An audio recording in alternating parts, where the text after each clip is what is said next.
Yeah.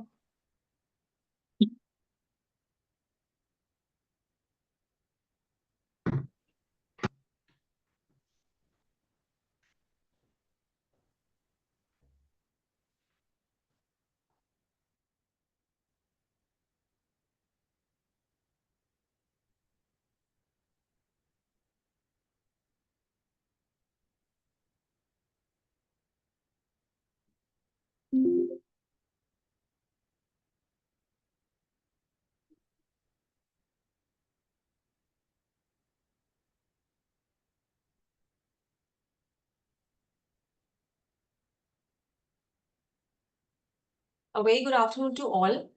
I'm Pankri Goyal, Deputy Director Economic Research at FIPI.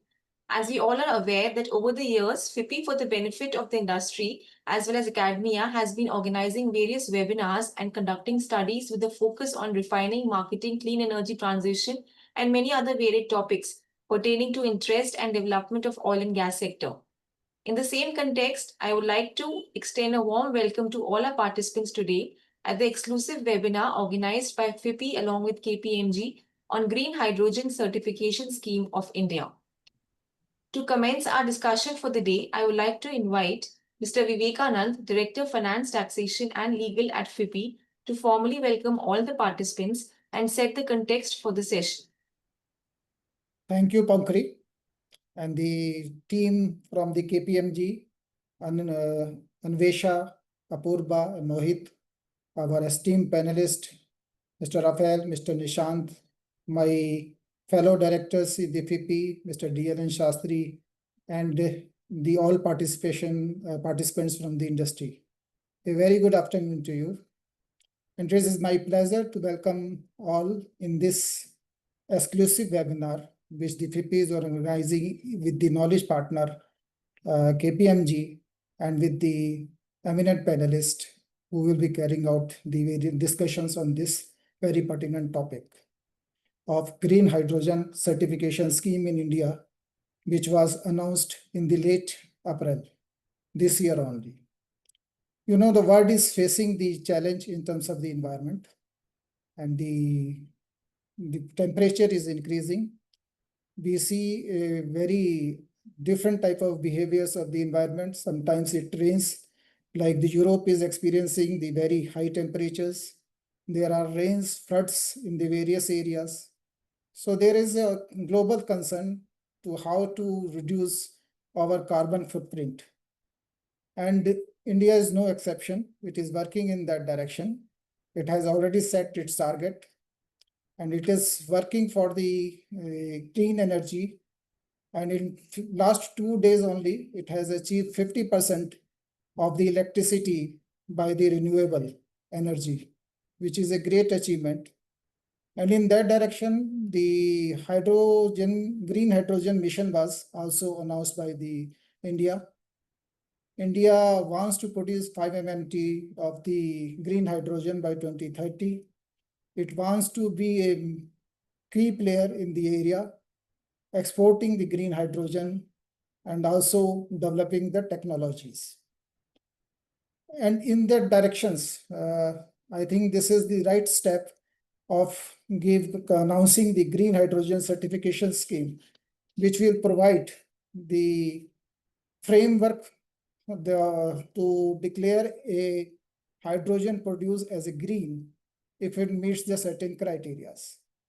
So it lays down step by step what has to be done.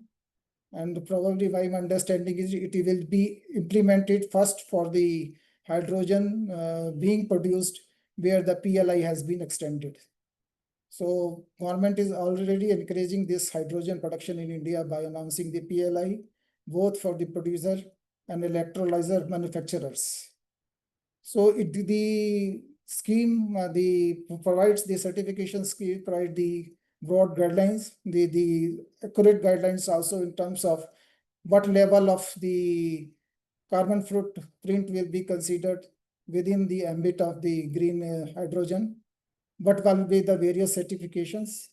So all these details the knowledge partner KPMG will be covering, and the panelist will be throwing further light on the things which we have been covered in this scheme. So with this, I again welcome all the participants to this webinar, and over to the Pankuri. Thank you, sir. We have an esteemed speakers amongst us today.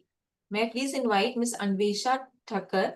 She's a partner and national lead at Clean Energies KPMG India. She has more than 25 years of experience and has advised public and private sector clients and multilateral organizations on policy, strategy, financial, and commercial related initiatives in the renewable sector. May I also invite Mr. Mohit Sharma as Director with Policy, Incentives, and Tax Regulatory Practice of KPMG India. He has over 12 years of consulting experience in this domain and focuses heavily on the green hydrogen and renewables value chain across India. Now, before we begin with the presentation, I would like to request all our participants to please put forward their questions to our panelists and to all our speakers in the given Q&A box. We'll be taking up those questions post our discussion today. Over to you, KPMG team. Thank you. I'm just going to put the slide deck up and requesting Mohit to kick this off. Thank you, Anvesha.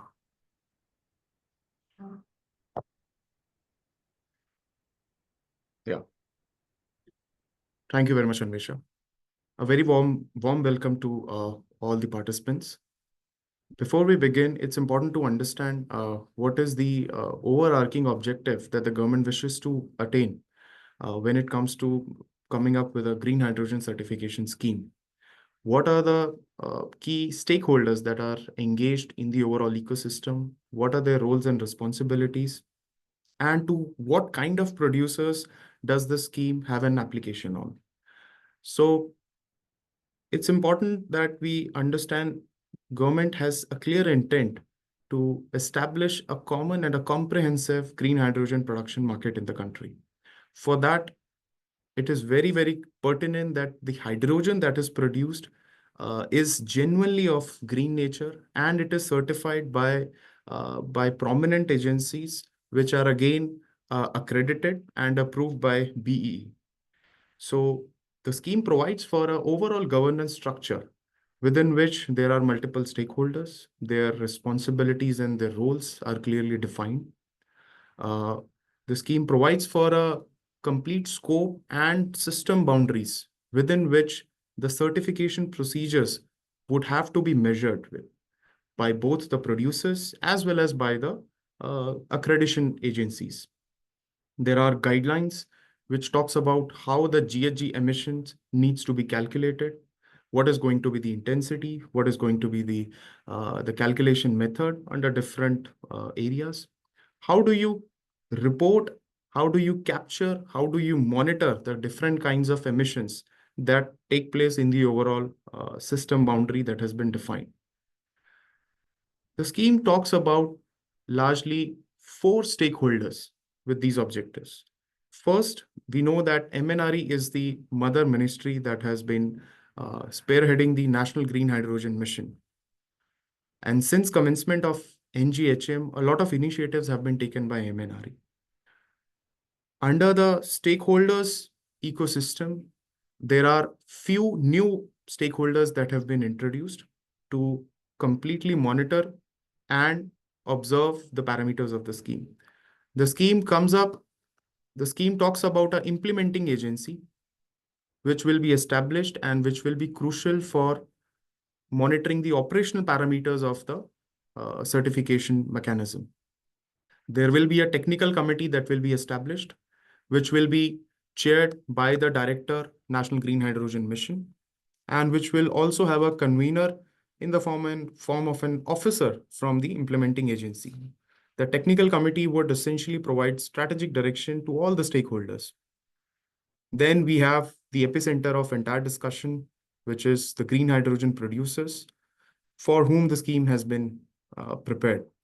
And last but not the least, the most important player would be the ACV agencies, accredited carbon verification agencies, which will be agencies verified and accredited by BEE. Moving on. Before we deep dive into the specific complexities of what the scheme is, how the calculations of emission needs to be done, what is the certification procedure, etc., etc., it's important that we spend few minutes understanding what all things are we going to talk about. What does the overall framework encapsulates in its own understanding?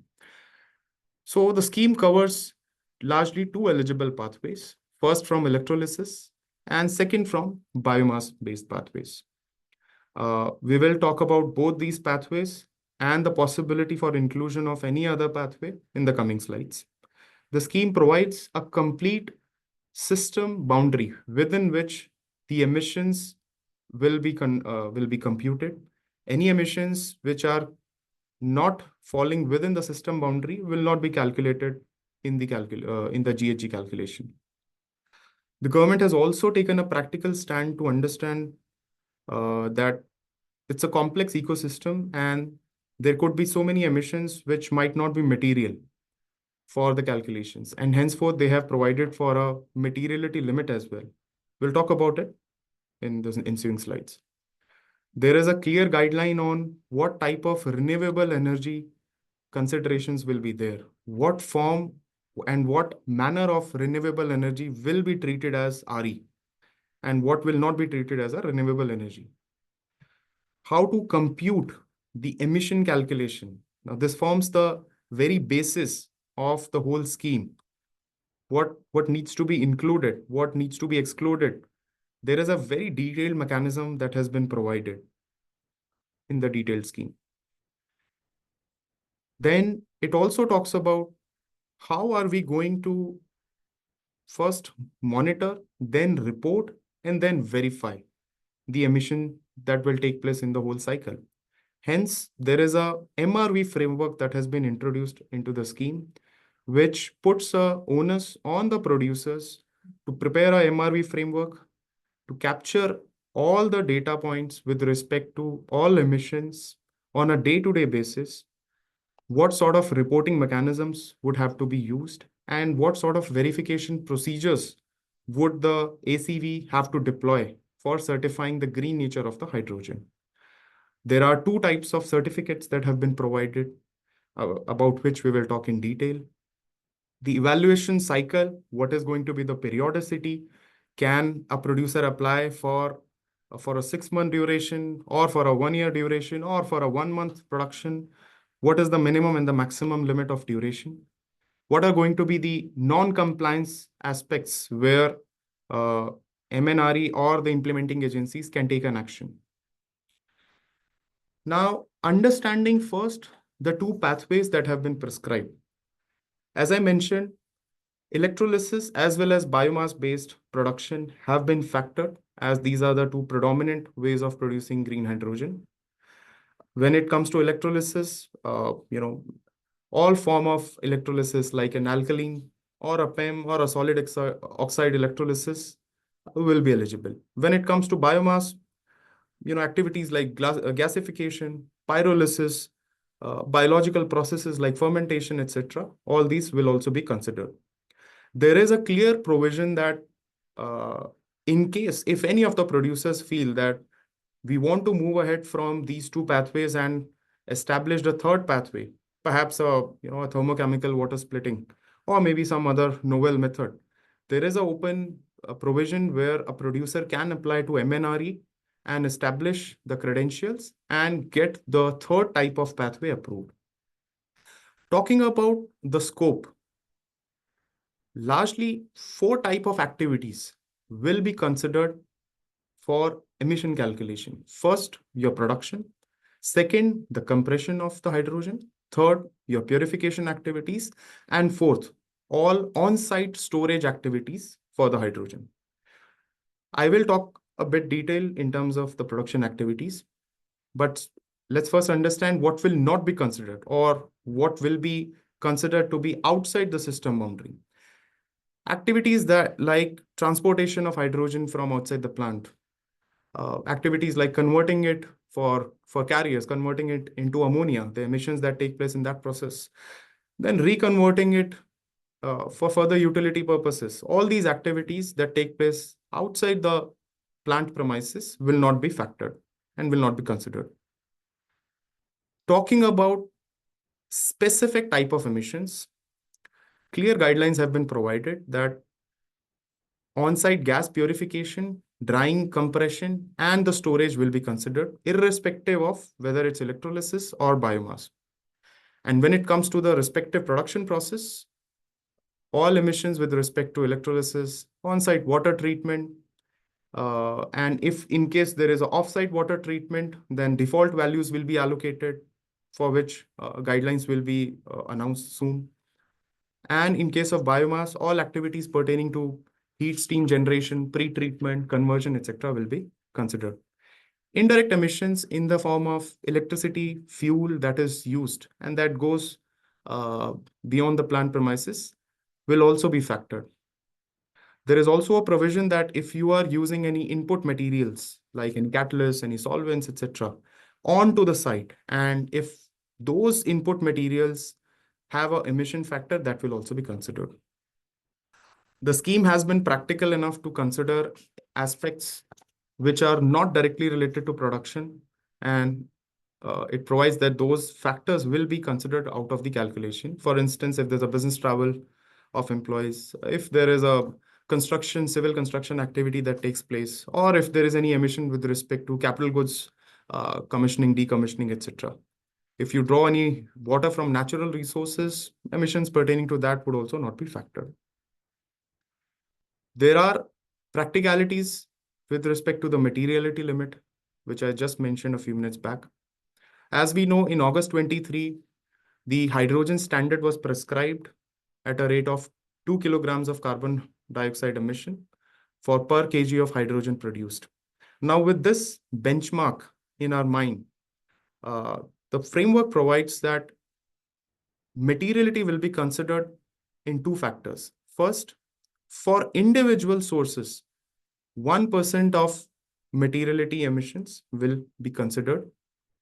Anything that goes beyond 1% will be treated material. Any emission source that remains below 1% will be treated as immaterial. The second aspect is that cumulatively, all the immaterial sources should not constitute more than 5% of the total emissions. If there is any source that is 1% or less in its own individual capacity, but clubbing it with different sources is taking the whole materiality limit to 5%, then it will not be excluded. With this, I'll hand it over to Anvesha to guide us further. Thanks, Mohit. Just moving on to the provisions from section 9 and 11, which specifically talk about how emissions are to be calculated and also importantly, how electricity is to be considered. So first going into the renewable energy consideration. So renewable energy is to be excluded from emissions calculations, and the aspects that have been provided over there is the renewable energy can be the electricity has to be generated from renewable energy sources. It can be stored in energy storage systems, or it can even be banked with the grid, which is very, very specific to India, and to be noted that even banked renewable energy is allowed to be excluded from emissions calculation. Also, the provisions allow for electricity sourced under green tariff mechanisms and GDAM, from power exchanges, which is the green day-ahead markets, etc., to be included in the renewable energy exemptions. But what is not exempted is if there are renewable energy certificates or carbon credits that are being claimed, then that is not excluded. Electricity to that extent will be considered in the emissions calculation. The renewable energy can be transmitted either through dedicated or through common transmission lines, so there's no problem on that. What has to be evidenced is a power purchase agreement, which should show a sufficient capacity or quantum of energy that is being procured to produce the equivalent amount of green hydrogen, including accounting for any T&D losses, transmission and distribution losses, which will be incurred in transmitting the renewable energy from source, to the green hydrogen plant. So the power purchase agreement should cover the entire electricity that's required by the green hydrogen plant plus the T&D losses as well. And also the fact that the electricity that actually went into the green hydrogen plant came from that renewable energy plant has to be evidenced through certificates from the load dispatch center. So these are some of the considerations that have been mentioned in section 9 of the scheme. Other than that, it is mentioned that any electricity that is sourced, for example, from the grid or from non-renewable energy captive power plants, the emissions of those have to be considered. And there are specific aspects given with respect to its calculation. For instance, for grid electricity, the emission factors have to be taken as per the weighted average grid emission factors, which are published by CEA. The T&D losses also have to be taken, from CEA databases. And for emissions from electricity from non-renewable captive power plants, the emission factors have to be taken from IPCC. Other than that, the calculation methodologies also talk about the fact that if by any chance any co-product is also produced, and this co-product is something that should actually have an emission associated with it. So any co-product that is produced, then the emissions should be allocated to that co-product based on an allocation ratio, and that allocation ratio is based on the mass and energy content of the co-product vis-a-vis the overall mass and the energy content of all the products put together, or the overall energy output. The quantification method also talks about the fact that if any process is being used which is generating waste heat, for instance, no emission should be considered from waste heat. But if any extra fuel is burned to produce heat from a process, then that, to the extent of the extra fuel, emissions have to be considered in the overall emissions calculation. So this is about the GHG emissions quantification method. Then moving on. In terms of emissions calculation methodology, the annexures have very detailed formulae that have been given for both the electrolysis pathway as well as the biomass pathway. Now, moving into the electrolysis pathway, the total emissions from electrolysis have to consider the emissions from the feedstock supply, plus the electricity supply, plus if there is any fuel supply, and if any steam supply, for instance, supposing there is a solid oxide electrolyzer, so if there is any steam supply, or if any input materials are used, it could be any materials such as water, solvents, catalysts, which may be used in the production process. And of course, removing any emissions which are related to any co-product that is that may be also produced in the manner that I just explained. So going a bit into the details, the feedstock supply, it is specifically specified in the scheme that the feedstock that they are talking about is water and steam, which will be considered, and the emissions related to it basically has to be calculated by way of the quantum of such feedstock that is used, which is the water or the steam, and the associated emission factors have to be applied. And for water and steam, the emission factors are as per the UK low carbon hydrogen standard, which has been indicated in the scheme. The electricity supply I have already talked about. This is basically from the non-renewable sources as well as the grid electricity, and the emission factors also I have covered. The fuel supply, if there is any external fuel that is being used, the quantity and the emission factor of the fuel has to be included, and the emission factor has to come from the IPCC emission factors. If there is any steam supply, again, the emissions have to be calculated based on the quantity of the steam and the emission factor as per IPCC. If there are any input materials, I mentioned such as salts, water, solvents, water, etc. Then for this, the emission factor as per UK low carbon hydrogen standard has to be used. The co-product allocation I have already explained. Moving on to the biomass pathway. In the biomass pathway, again, it is pretty similar in concept to how the electrolysis calculations are done for emissions. So the emissions on the total biomass process includes the upstream process, emissions from the upstream process, and the upstream process has been defined as the biomass pre-treatment or the treatment process. So here the emissions from any emissions in the pre-treatment process could be related to any electricity that is used or fuel, steam, or any input materials that has been used. Again, the emission factors to be considered are the same as the emission factors that I have mentioned before with respect to electrolysis. Then after the upstream process, in the production process itself, when biomass is converted to hydrogen, again, the emissions from feedstock, electricity, fuel, steam, and input materials have to be used. The basic principles remain the same. It is essentially the quantum of the fuel, steam, or the materials multiplied by the emission factors. And again, any co-product that comes out, that has to be removed from the overall emissions that are calculated. Now, the certification process, the scheme talks about two types of certificate. There's a facility level certificate and there is a production certificate.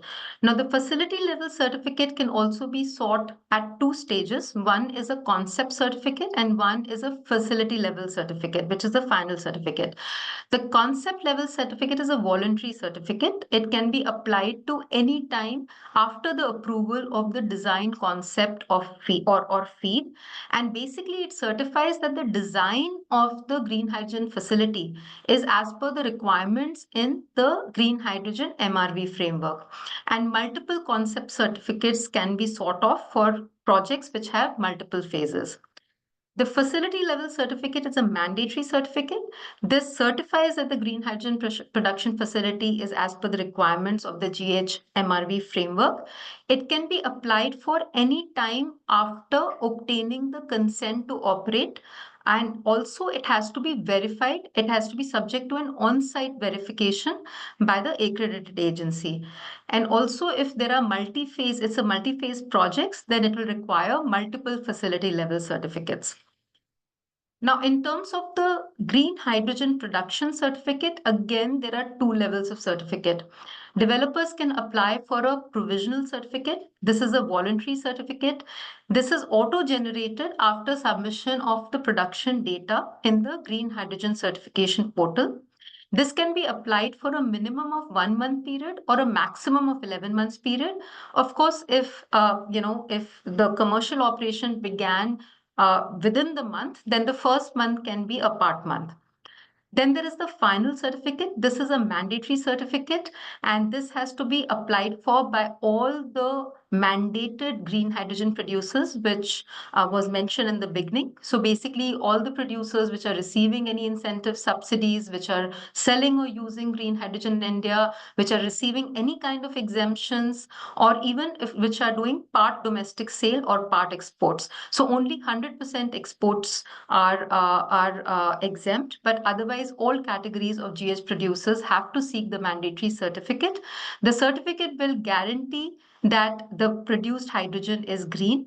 This is issued after the end of every financial year. So there's a very detailed process that is given, which is basically the developers have to appoint the ACV by March 31st, and the application has to be made for the certificate by June 30th post verification, and within 1 month the certificate is issued, unless of course there are clarifications that are sought by the technical committee, in which case there is a procedure given for the same. Now, there are detailed guidelines that are given for data monitoring, for verification process as well. So just going into it, so the scheme specifies that the developers have to put in place an MRV framework. And this MRV framework, there are elements that are given which are fairly detailed. So the MRV framework has to have elements of how the data monitoring is being done, what is the frequency of the data monitoring, what are the kind of data control procedures, that have been put in place? What are kind of monitoring instruments that have been established by the developer? What is the calibration process for these monitoring instruments? What are the emission sources that are being considered? Which are the emission factors which have been taken? So there's a very detailed MRV framework that has been put in place by all green hydrogen producers. Further, the green hydrogen producers have to maintain records of 5 evaluation cycles, which for both production and sale of the green hydrogen that has been produced. And the data has to be of top quality and it has to adhere to the MRV framework. And this is also subject to verification by the ACV.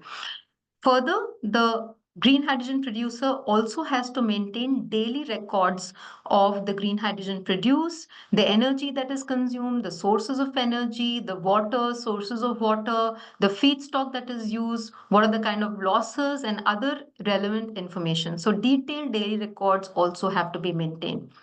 In terms of the verification process, it has been already covered, so I will not go through it.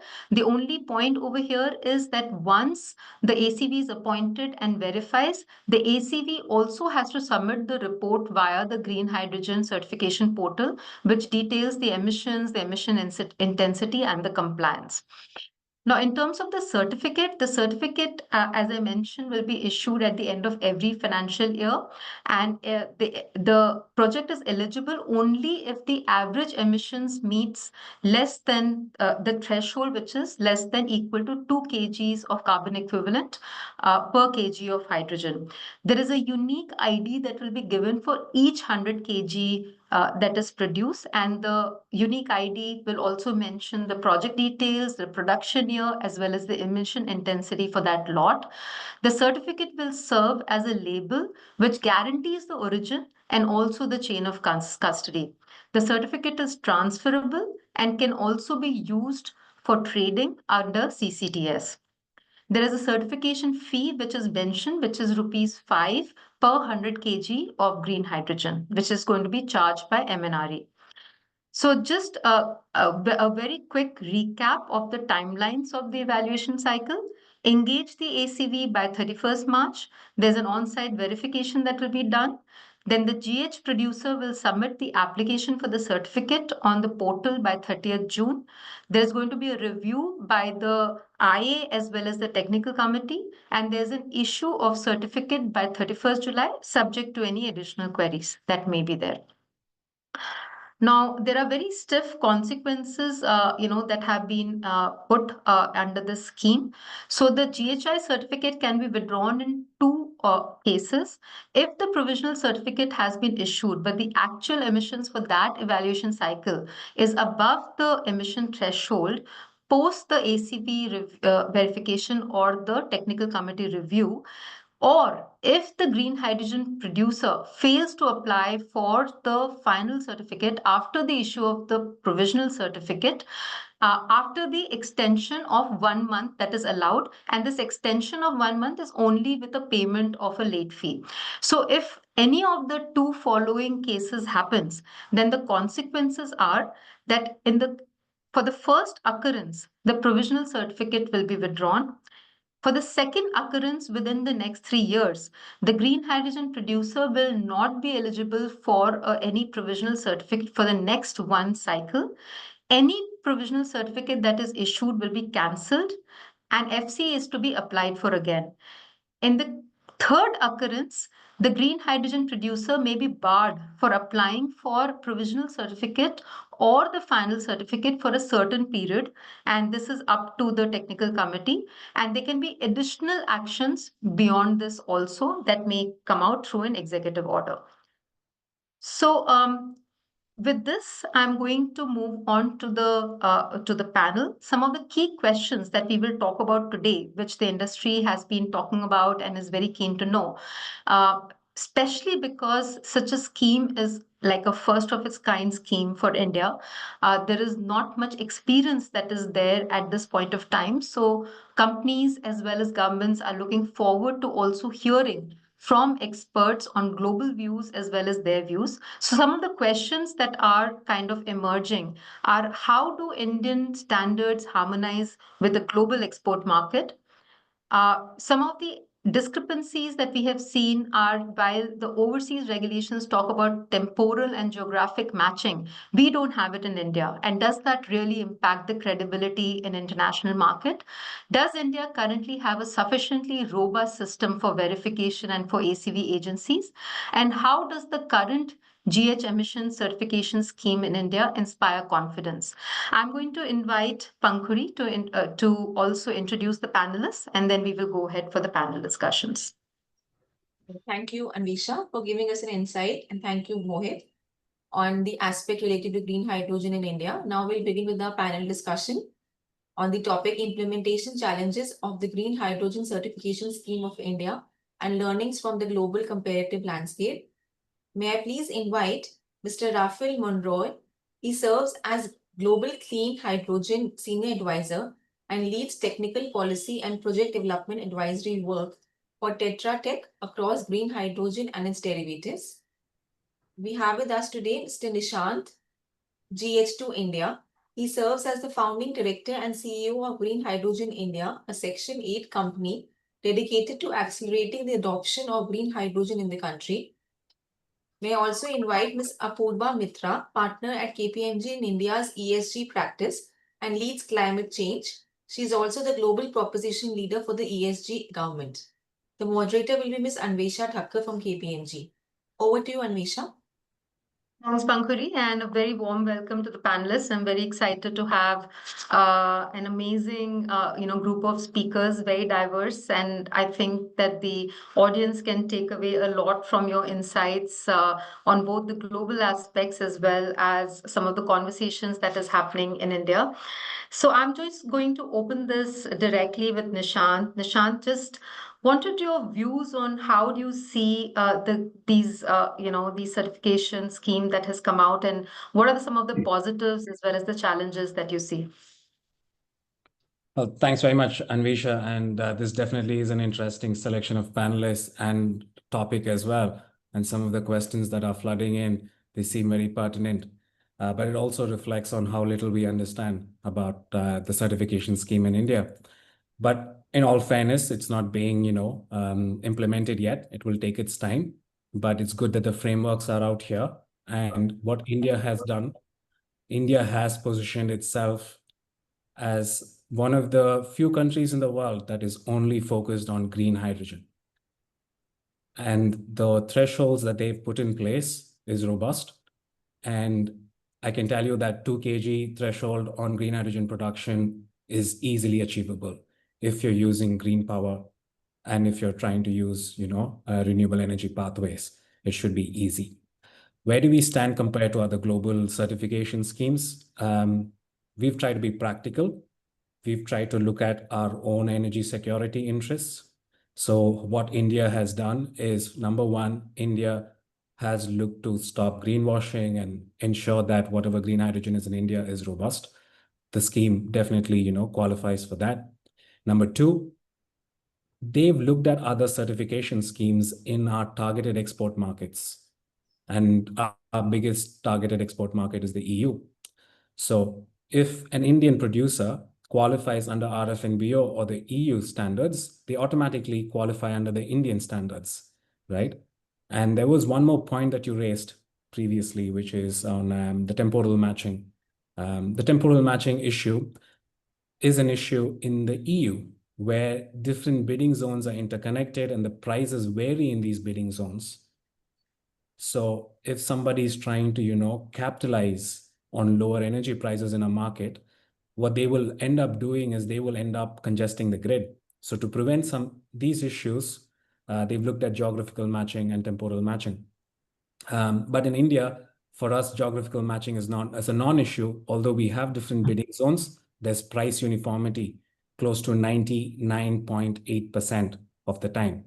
So nobody's going to take unfair advantages of different bidding zones. And when it comes to temporal matching, which India dictates at 1 hour, I can tell you that our grid, they provide 15 minutes matching for green power in India.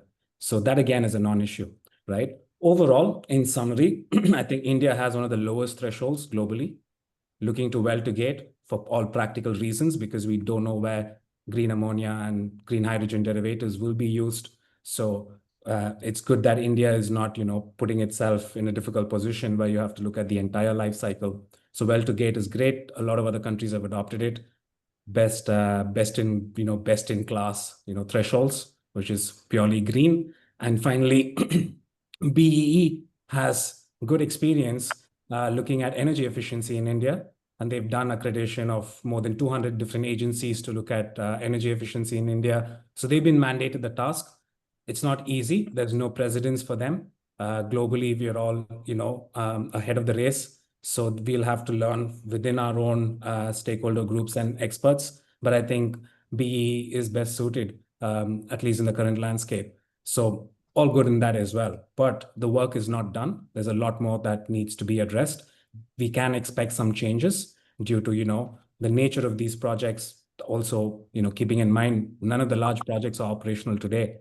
So there could be challenges that we're not aware of that could, surface as well. Great.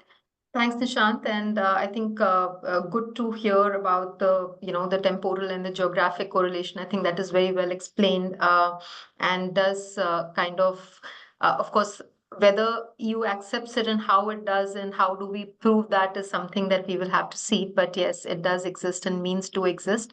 So moving up, just Apurva, if you would like to kind of add to, the points that Nishant made. No, I think, thanks, Amisha. Completely concur with what Nishant has been saying. I think this is clearly a step in the right direction. It's very essential to have a taxonomy that removes that kind of ambiguity in terms of what is green. So this will bring transparency, it will bring trust. It may not be aligned or harmonized with international standards to a T, but I think we've got a number of things right in securing the balance between sort of managing compliance load and compliance requirements and the credibility in the science-based nature of the thresholds. And like Nishant says, for example, this 2 kg threshold is a fairly science-based threshold. In fact, given the boundaries are different across the EU scheme and the India scheme, so it's hard to compare its apples to oranges.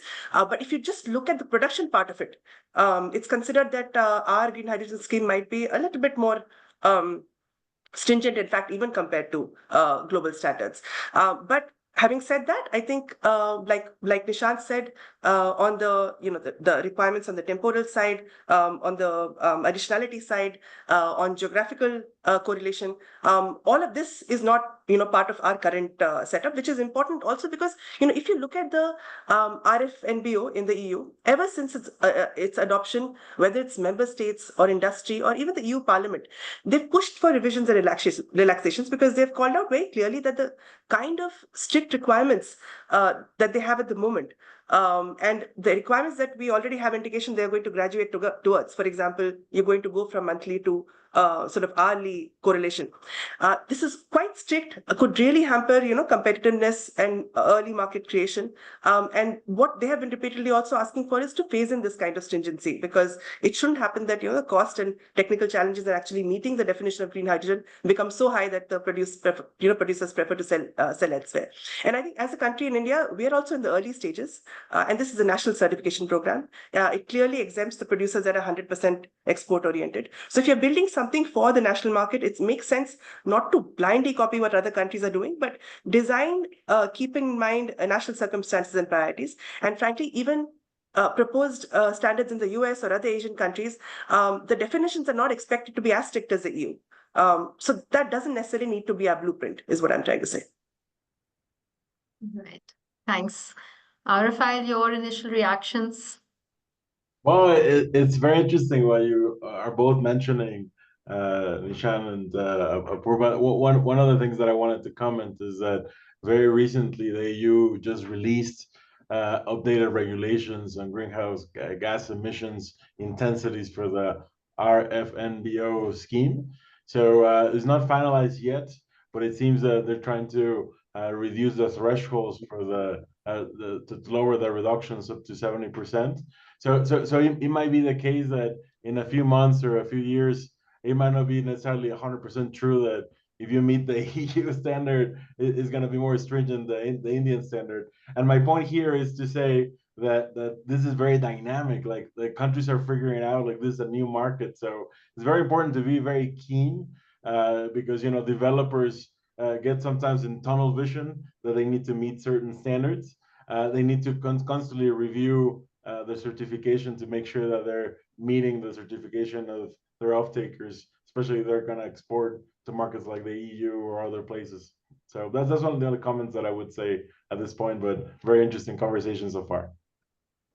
Yeah, thanks, Rafael, and thanks for bringing in the fact that the insight that actually the standards, the threshold may actually reduce in EU. So let's wait for that. And I'm actually going to address my next question to you because you brought in some of the global aspects, and I would really like you to talk about what is the progress on development of emission standards around the world. What are some of the notable features that we are seeing in some of the overseas schemes and regulations, and how do Indian standards really compare, or how the scheme really compare? Well, as you know, there's a lot of dynamics in the market. I think that the main differences between, if we want to compare the Indian certification with the EU, as it was mentioned before, the renewable energy matching, the EU is having starting 2030. It says it's very different than the Indian one. Also, India is excluding the upstream downstream emissions, and some countries like Japan, EU is increasingly looking at the full life cycle analysis, which makes things more complicated. And also the emissions for India, I understand that it's not necessarily mandatory, as we were mentioning, for exporters. So there might be some gaps in the national branding. So I think just to address this, India could develop an export-oriented certification stream at some point that is compatible, as you guys were mentioning, with the EU and with Japanese standards, and also look at all the other agreements that could be negotiated to be able to have, for example, if you're exporting to the EU, to be compatible with CBAM, that is one of the big ones, right? So that harmonization to be able to have the renewable energy matching and additionality and things like that we see in other markets might be very important later if one of the targets is to export to other markets from India, right? So I think in general the strictness of the Indian standard, the way that is defined, the 2 kilograms for the CO2 equivalent per kilogram of H2, it's a great start.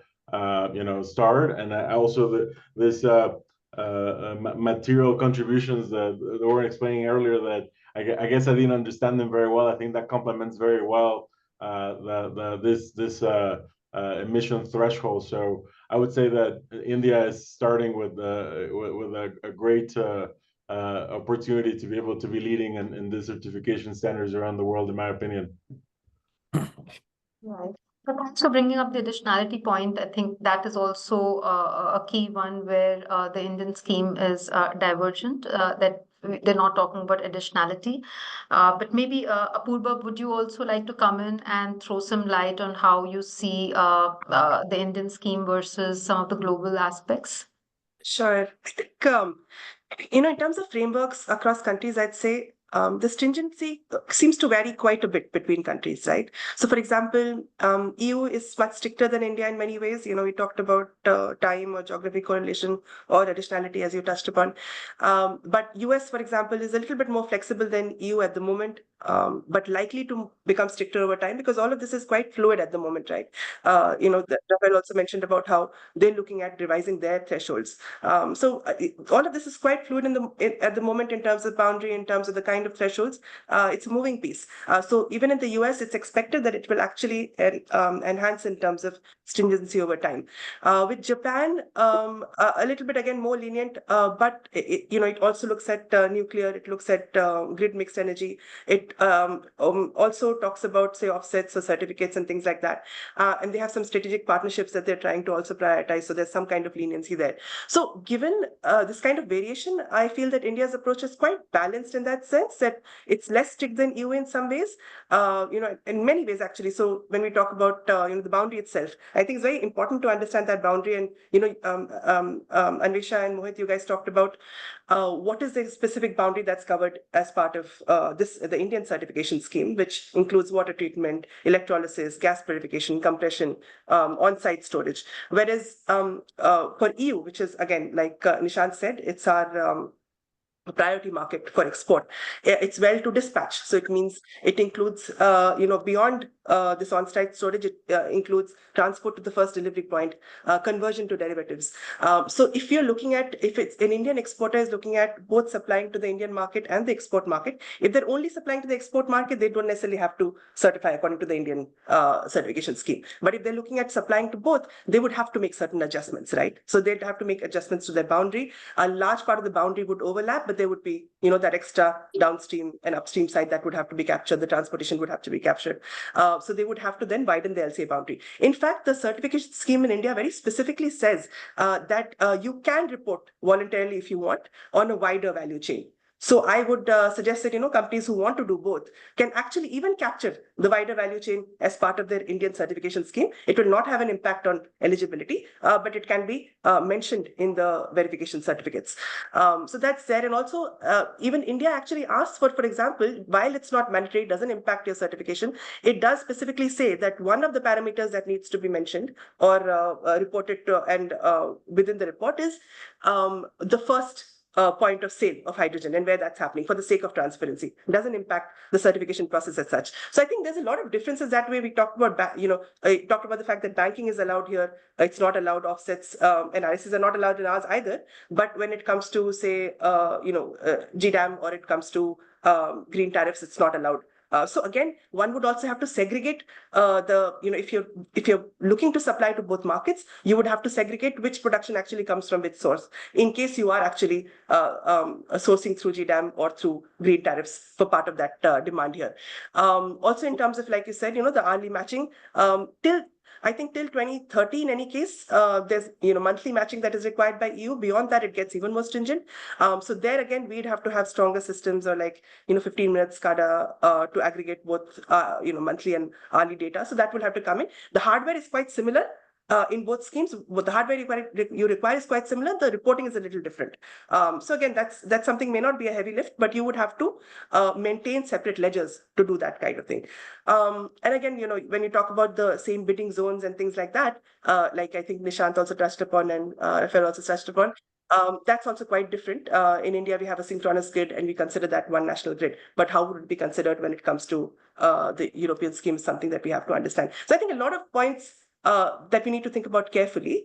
But I do feel, I think it's possible to do, both certifications at once, apply to sell in the Indian market, sell to the export market, but you'd have to be careful about how you're maintaining your documents and doing the MRB. Thanks. Nishant, anything to add? No, what I want to add from the earlier comments as well is that as much as we have these names for different certification schemes, all of us are using ISO 19870, right? And that was something that was agreed by everybody as a methodology under which we measure greenhouse gas emissions under hydrogen production.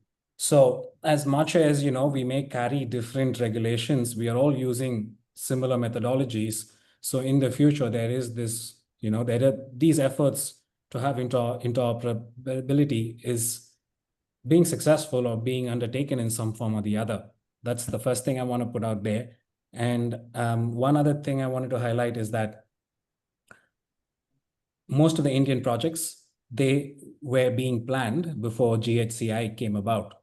And almost, as most of you all who are in the sector know, almost 85 to 90% of these projects are looking to export. So everybody is building under the assumption of exporting, through the RFNBO rules. So most of these plant designs of the projects, they're trying to build their own, renewable energy capacities. most of them, like more than 50% of them, especially the large gigawatt scale projects, they're building their own RE specifically for the project, right? So all of this creates this environment where they're trying to safeguard themselves. But overall, I think for an industry that hasn't kicked off way too much regulations, but necessary, because those of y'all who are not in the sector and you're wondering why is additionality being considered in the EU, which translates to additional renewable energy capacity for green hydrogen production, it's only so that we do not underutilize or take away sources that can be directly electrified, right? And we don't use renewable energy capacities for green hydrogen production where there is a 30% loss of energy.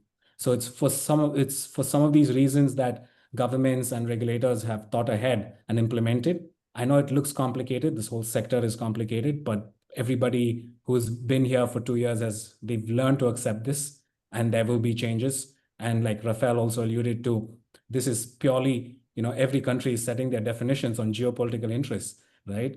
So tomorrow, if India decides otherwise, they could increase their threshold, right? So this is not, as much as we're doing this for green, it's also based on what we need for each one's country. So, just a follow-up question on that, and maybe Apurva, you could come in. Just moving a bit deeper into the upstream and downstream, emissions. We are seeing some variation, as was said that, as you said that there are some downstream emissions that are specially considered in EU.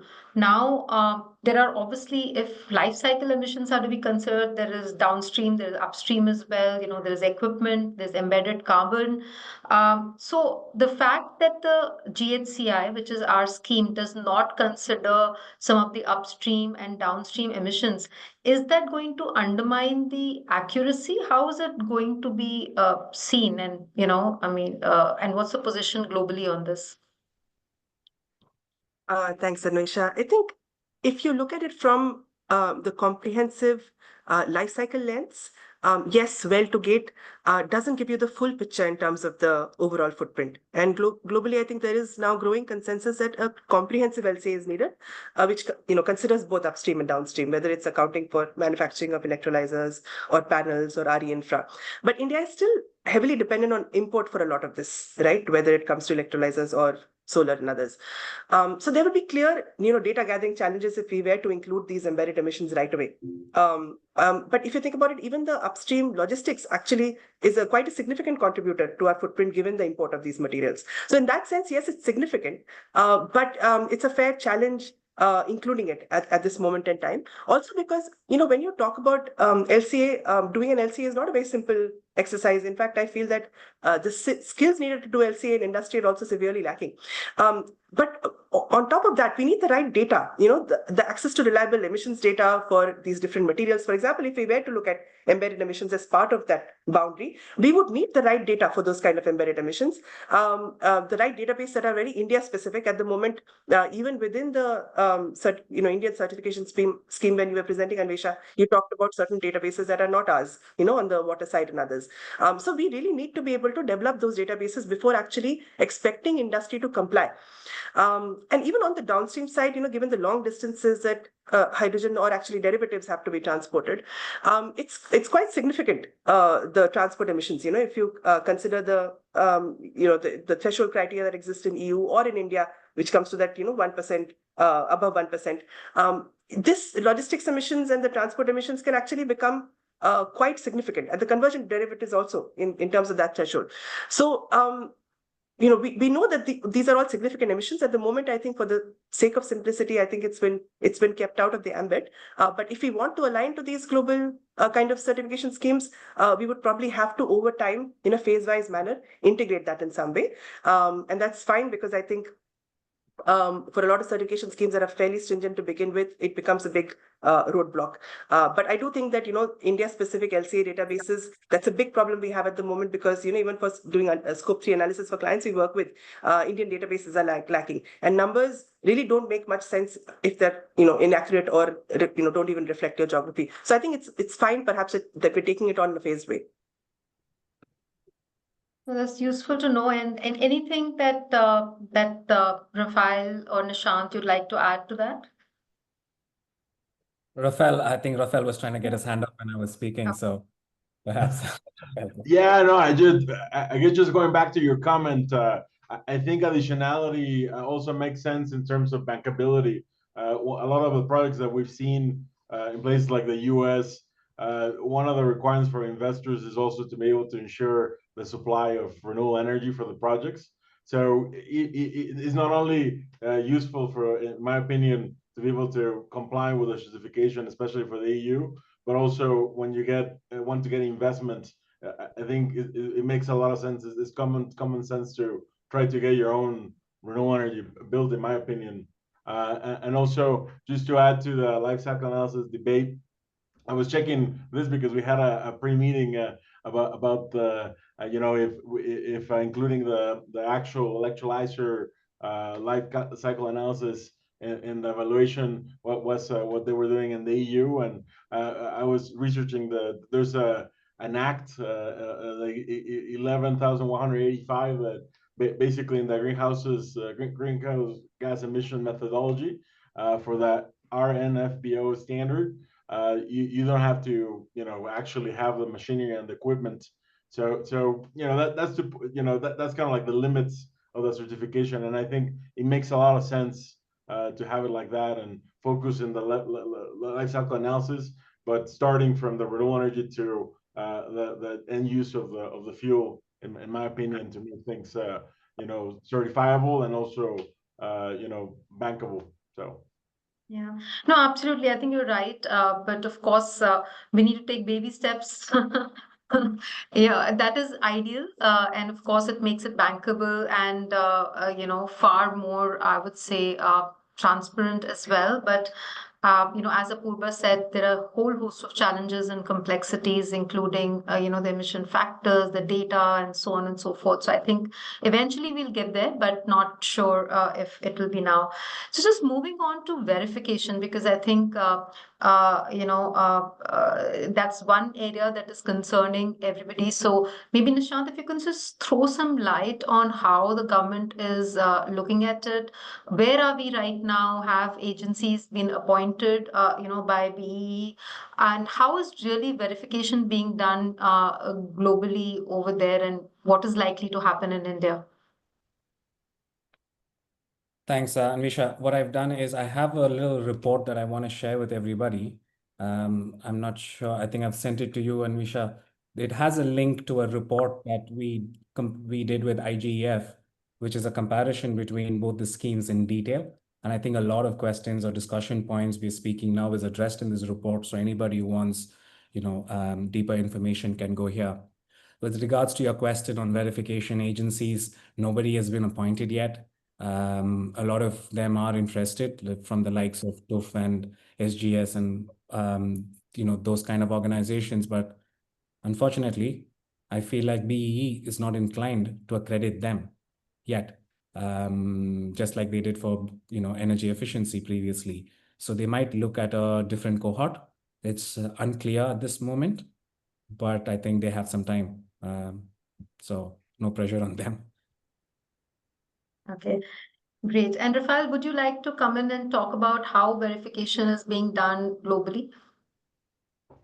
Of course, basically, through the different standards, in the European Union, you have certified high, you have the EU red 2, and basically they're looking at constant certification in certain periods of time. So basically, projects that are registered to be able to apply, they have to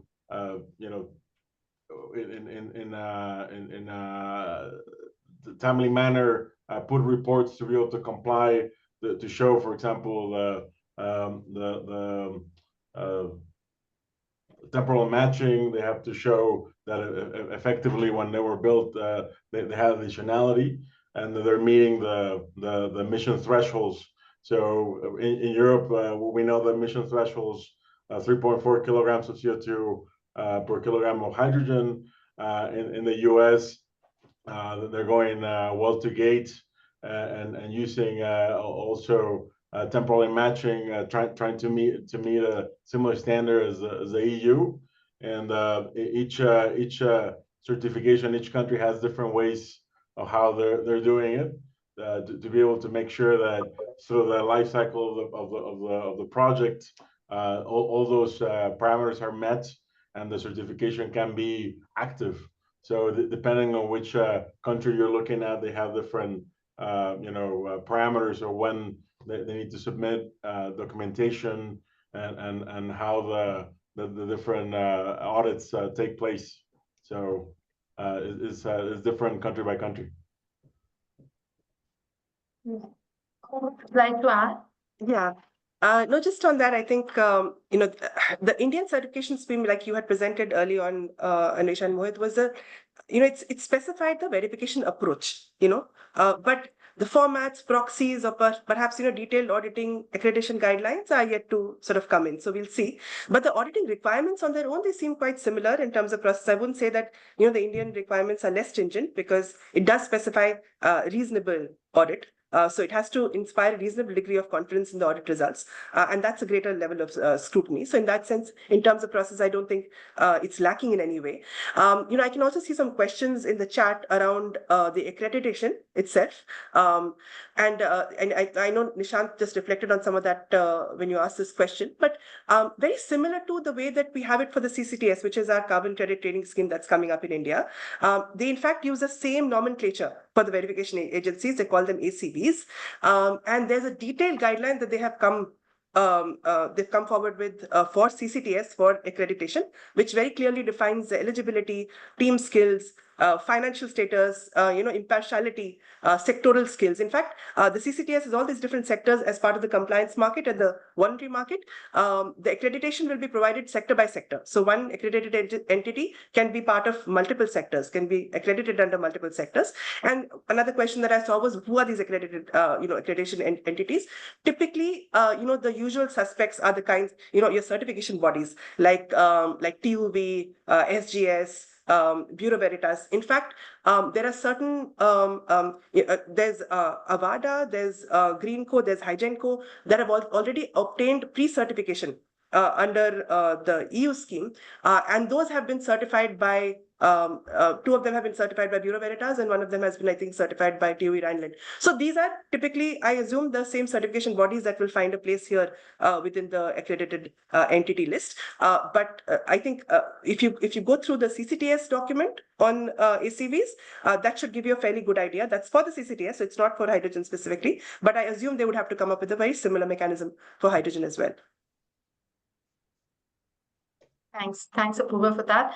So just going into the final question, before the Q&A, just now taking a step back, do you think that the scheme and the certification process that has been outlined, will it really inspire confidence from the global investor community? How is this likely to be seen? So, Rafael, your comments. I mean, right now we're developing Green Hydrogen Hub together with ADB, and we're accounting into these issues. I think if it's to export how it is being developed right now, the temporal correlation and the additionality might be a big problem if you're trying to export to several markets. So I think as the other panelists were mentioning, projects might have to be designed for those certification schemes and not so much from the Indian one to be able to have those potential for export. I think this nuance that you guys were mentioning today in the presentation regarding the non-material contributions might also provide extra confidence. So I think the way that you should look at this is to try to keep looking at what's happening in the export market, so that as developers start applying for permits and start looking for certification for the products in India, to try to follow them as closely as possible so they can be bankable, in my opinion. So I would say that in many things, like the strictness of the Indian certification, the 2.0 kilograms of CO2 equivalent per kilogram hydrogen. I think that's great. The Watergate approach could be expanded a little bit, but at the same time, not too much to the point that it's not it just it has a lot of overcosts, and just try to look at what other certifications around the world, especially if this developers are exporting to Europe, or more stringent certificates. So, thank you. Any closing comments on this, Nishant, and then Apurva? But in terms of closing comments, I think, if people are wondering why are we even doing this when hydrogen trade was happening without any certificates, it goes down to, fighting climate change and ensuring there's no greenwashing. Second is that the Indian carbon markets will include green hydrogen. So it is very important for us to set these standards. And I think between global recognition and especially the recognition of our carbon credits coming out of the Indian market, that's where I think as long as we stick to the ISO prescribed methodology for GHG emissions in hydrogen production, which is ISO 19870, we should be good, because that gives the confidence to everybody outside India that, hey, there is something that is verifiable, that is globally accepted or agreed to, that is being undertaken. But it is necessary for also getting the incentives and subsidies from the National Green Hydrogen Mission. So for these are the very reasons why this is being, enforced. It will go through a lot of tweaks and changes, and just to respond to something earlier that Apurva was saying on TÜV and Bureau Veritas and SGS, India is looking at them with a different lens, the fact that they are not Indian bodies, right? They are global bodies. So they were mandated by Certify to approve RFNBO, certifies RFNBO scheme. That's why Bureau Veritas and TÜV had given pre-certification for these projects, which again is not legally binding, which doesn't give them the confidence. You need to get the certification on COD.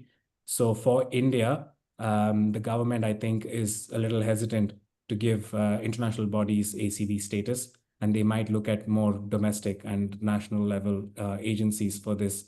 But this is an evolving landscape. It will keep changing, but that is also a big hindrance for the industry, because you're designing your project. It's billions of investments, and if these rules keep changing, it really hinders the trade of hydrogen. And for this reason, if you ask all the producers in India, what's the number one reason for not signing a binding offtake agreement, is policy uncertainty, right? So I think, collectively as an industry, we should ensure that these rules are being set fast and they are robust, and there should be no changes that are affecting, the early adopters. Thank you. That's an interesting one that you mentioned, that the PB is looking at maybe Indian accreditors.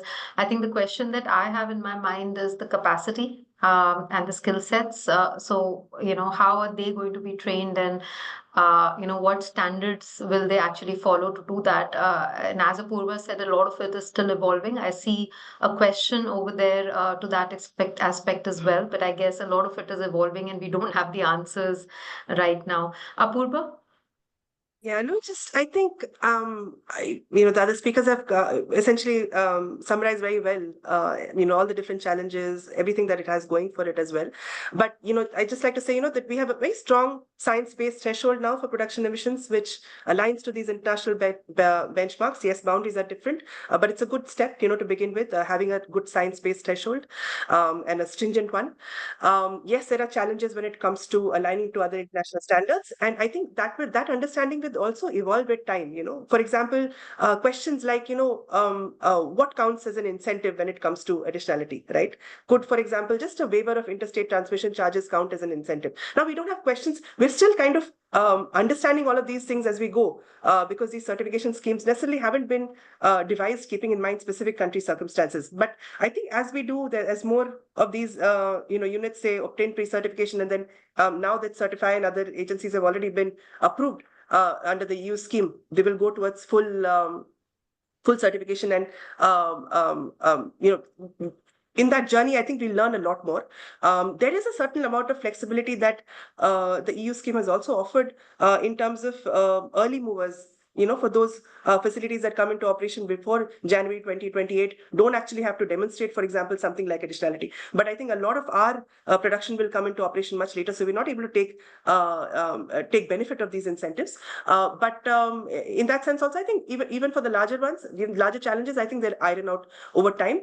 I think in terms of MRV, B has a lot of experience with the PAT scheme on the energy efficiency audit side.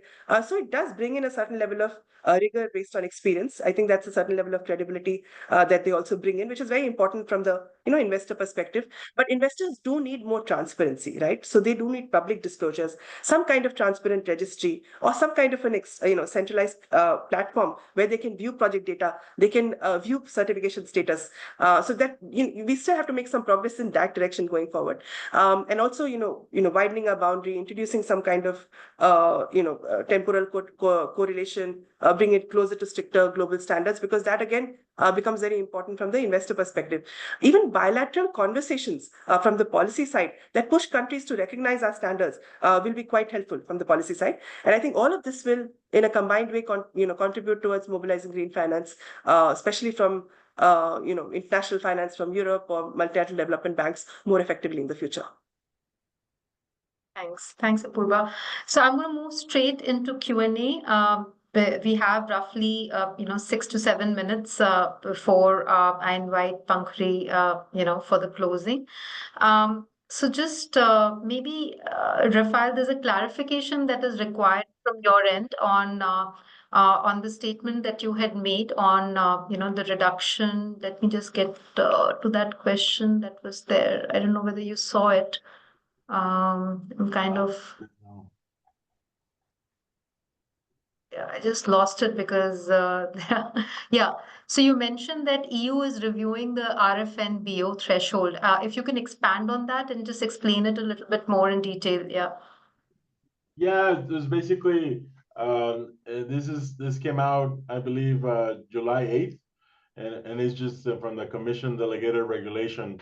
So what I'll do, I'll put that on the chat where I see the answer, and I'll put that document. And basically, it's just talking about how they want to make more competitive this certification and reduce not have that stringent standard. So that's the only comment that I was making, that I was reading that earlier this week, and things are evolving as we can see. But I'll share the link that I have here in my computer, and people can look at it as well and look at it in detail. Just on that, with the EU, it's RFNBO, and then it's about the low carbon fuel side. I think that's what you're talking about, Rafael, that they're coming up with, and I think they have a couple of months now to revert and accept the proposed changes or not, right? So I think we'll know by early August whether they actually approve the proposed changes or not.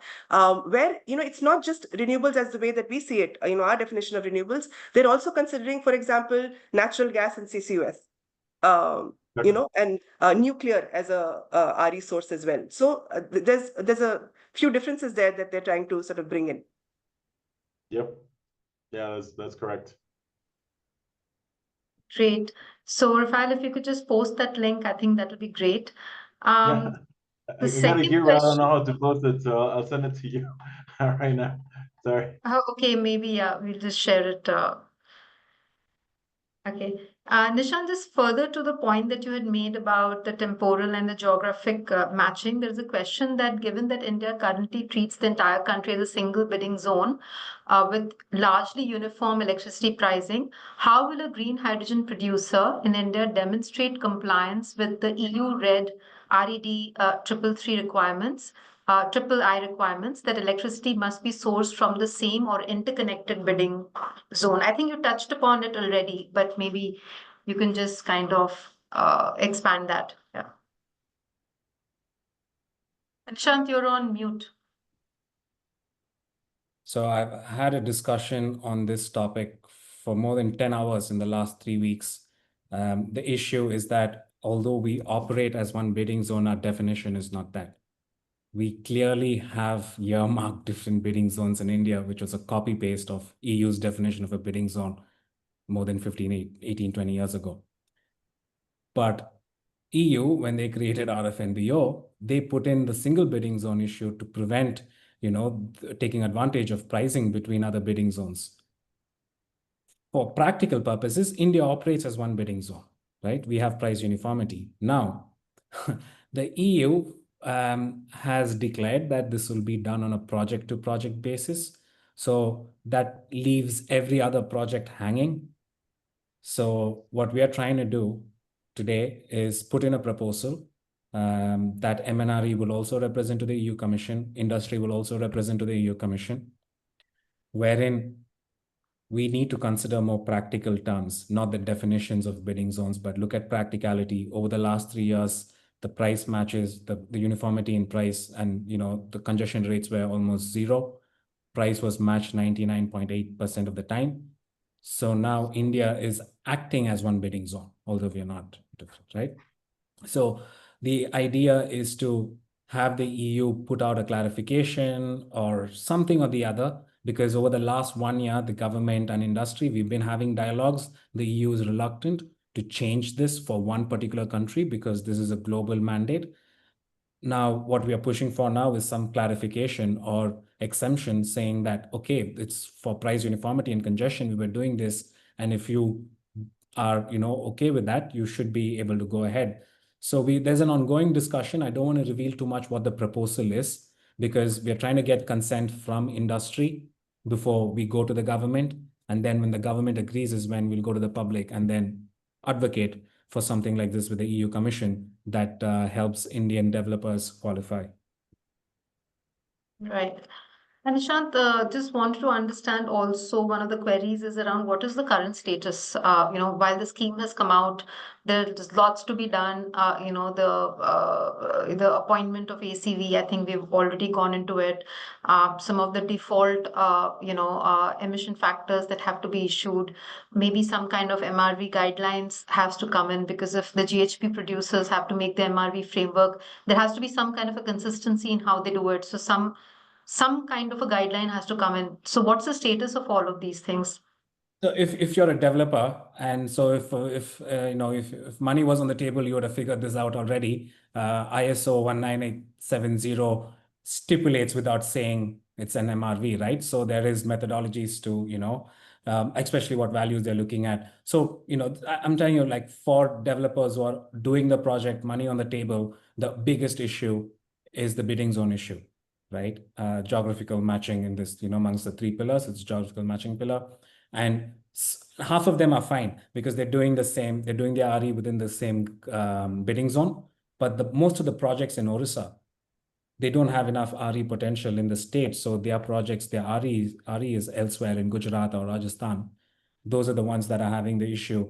And unfortunately, a pre-certification does not, exempt them, right? They need on COD, they need to be in one bidding zone, or the certifier has to declare it. So the current status of this whole bidding zone, now that I went a little deeper, I'll tell you, zooming back, what is the current status left to the interpretation of the certification agency, right? But now the certification agencies feel that is too much of an ask to be left on them, because this will lead to future legal issues. So they are also not happy with it. So this is why we need a clarification for India, and that will give the confidence to off-takers and also other financials for these projects. Right. Well, thanks for that. I think there are a lot of comments around the certification, ACVs, the guidelines. I think all of these is being addressed by the panelists adequately, including the names of some of these ACVs. I think all of these things have been, already dwelt with. There are questions around whether chloralkali or coal gasification pathways are to be considered. I think all that is a matter of clarifications, that need to be sought from MNRE. Till something comes out in black and white, it is very difficult to say what is to be included and what is not, and unless it is specifically included. So, unless the panelists have any views on that, my answer to that will be that representations have to be made and clarifications have to be sought on that front from MNRE. Yeah, and I like I don't one know. interesting Yeah. question, Nisha, which Yeah. is what sectors or industries look most promising? Sure. green hydrogen in India, and what should policymakers prioritize, and especially I think with relation to subsidies. I think this is what we are all trying to tackle as an industry today, because our goal is 5 million metric tons by 2030, project announcements by 8 point something. But today, if I'm looking at all the projects, the offtakes, we are far below 2 million metric tons by 2030, right? So there has to be something done. Domestically, 200,000 tons for refineries was announced. 50,000 tenders have been, ongoing. 10,000 and another 5,000 or 10,000 was closed. But we're still far from 200,000 for refineries. And the initial mission was conceived with almost 900,000 tons for refineries. And since this is a FIPI webinar, I feel most of our audience are from the oil and gas sector. So I think the oil and gas sector, they were very confident in the initial discussions. It was someone from the oil and gas industry that vouched for 20% green hydrogen consumption by 2030, right? But later there was no mandate on this. But I think there is a huge potential with oil and gas to offtake at least close to 1 million tons of green hydrogen, because that is the only sector where the end product price is clear and it's not significant. So refineries will have to, try and target 20%, and that goes domestic. So that helps the domestic decarbonization goals as well. The next sector would be fertilizers, which is very obvious. These are the two biggest sectors today. But in terms of emerging sectors, maritime wasn't in the conversation 2 years ago. But today, because of emerging regulations, it has. So the maritime fuel space is a huge opportunity. Then you have transport, which is emerging. A lot of pilots in India on transport, and globally, hydrogen transport has been quite matured in several hydrogen economies. So India is definitely looking at that. And you've seen Maharashtra, they've looked at some incentives for fueling stations and buses. And I think as much as the volumes won't be there, it's good to get the market going so that prices start coming down. And the other emerging sectors are optic fiber cables, aluminum, steel, cement, glass making, etc. Right? And I think once CBAM kicks in, some of these sectors will have a clarity on how much, what is the real cost of climate. Do they pay the CBAM punitives, or do they adopt more green practices? Yeah. Thanks for that, Nishant. And unfortunately, we've come to the end of the, discussion. I need to hand it over to FIPI for the vote of thanks. But thank you so much, and thank you to the audience. It's been a very engaging audience. So some of the challenges of webinar is that we can't have a face-to-face interaction, but whole host of questions, and I see a very, very engaged audience, and hopefully some of the additional points can be addressed through interactions that we'll have subsequently. So just handing it over to Pankuri for taking over for the closure. Thank you, Anvisha. Now I will request Mr. DLN Shastri, Director, Oil Refining and Marketing, to deliver the closing remarks, please. Thank you, Pankuri. Am I audible? Yes, sir. Yeah. Respected speakers, my colleague director in FIPI, Mr. Vivekanand, dear participants, very good evening to all of you. On behalf of FIPI, I extend my sincere thanks to all the distinguished speakers, panelists, and participants who joined us today in large number. Over about 250 participants joined this webinar for this very important discussion on the Green Hydrogen Certification Scheme of India. Today's discussion, it is basically on this scheme as such. It was not just about compliance. It is about laying the foundation for a new era in India's energy journey. My sincere thanks to Ms. Anvesha Thakkar, Mr. Mohit Kumar Sharma for an excellent presentation on the overall framework, and to our distinguished panelists, Mr. Rafael Monroy, Mr. Nishant Balshanmugam, Ms. Apurva Mitra for sharing global best practices, practical insights, and international perspective. A big thank you to our moderator, Ms. Anvesha Thakkar again, and to all participants for making this a truly interactive session. As we aim for net zero by 2070, green hydrogen will be a game changer. and certification is the key to ensuring credibility, transparency, and international global acceptance. So while there may be challenges, but great opportunities are born out of great challenges. So it is time for us to collaborate amongst ourselves, industry, government, and knowledge partners to turn this opportunity into a reality. Finally, I also would like to thank FIPI team for organizing this session seamlessly and making it a success. Thank you once again, and we look forward to continuing these conversations and working together. Thank you very much. Thank you, sir. That brings us to an end of the session. It was indeed a very knowledgeable and informative session for all. And I, on behalf of FIPI, thank all the participants for joining us for today's webinar. Thank you. Thank you very Thank you. much. Thank you, everyone. Thank you to FIPI for organizing this. Thanks very much. Thank you. Thank you.